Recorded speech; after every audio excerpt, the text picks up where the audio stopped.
பாரதிய ஜனதா கட்சியை நல்ல ஸ்ட்ராங்கா வளர்த்துறதுக்கு உதயநிதிக்கவும் ஒரு காரணம் தாங்க. நிறைய இந்துக்கள் வந்து திமுகலையும் அண்ணா திமுகலையோ இல்லை மற்ற கட்சிகள் இருந்தவங்க எல்லாமே இந்த சனாதன தர்மத்தை வச்சு உதயநிதி ஸ்டாலின் பேசுனது உண்மையாவே வலிச்சிருக்குங்க. உண்மையா அதை பத்தி தெரியலன்னா பேசாம இருந்துட்டு போயிருக்கணும். அவர் தெரியலன்னு வச்சுக்கோங்க, பைபிள்ல இருக்கிற ஜோசப்பை பத்தியோ இல்லாட்டி வேற ஏதாவது ஒரு இவங்களை பத்தி ஏதாவது ஒரு அவமானமா பேசியிருந்தா எப்படி இருந்திருக்கும்.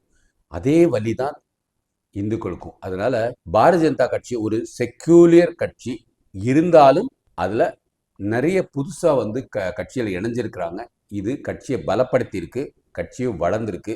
இது யோசிக்கிறது இது எதனாலன்னு பார்த்தீங்கன்னா, இந்த சனாதன தர்மத்தை வந்து தவறா சின்ன பிள்ளைத்தனமா வந்து ரோட்ல போகும்போது அதை பத்தி பேசிட்டாரு. அதனால நிறைய இந்துக்கள் தான் இந்து அப்படின்னு இல்லாம கூட சரி சமுதாயத்துக்காக திமுகல இருந்துட்டு இருந்தாங்க. அவங்க எல்லாம் இப்ப விலகி பாரதிய ஜனதா கட்சியில இருக்காங்க. சனாதன தர்மத்தை தவறா புரிஞ்சிட்டு இருக்க உதயநிதி ஸ்டாலின் அவருக்காக ஒரு நன்றி சொல்லணும். ஏன்னா இந்த எலெக்ஷன்ல இந்துக்கள் பிரச்சனை ஒரு முக்கியமான பிரச்சனையா கட்டாயம் இருக்கும். அதனால பாரதிய ஜனதா கட்சி வளர்ந்துகிட்டே போகுது. வாழ்க பாரதம், வளர்க தமிழ், ஒளிரட்டு தமிழகம்.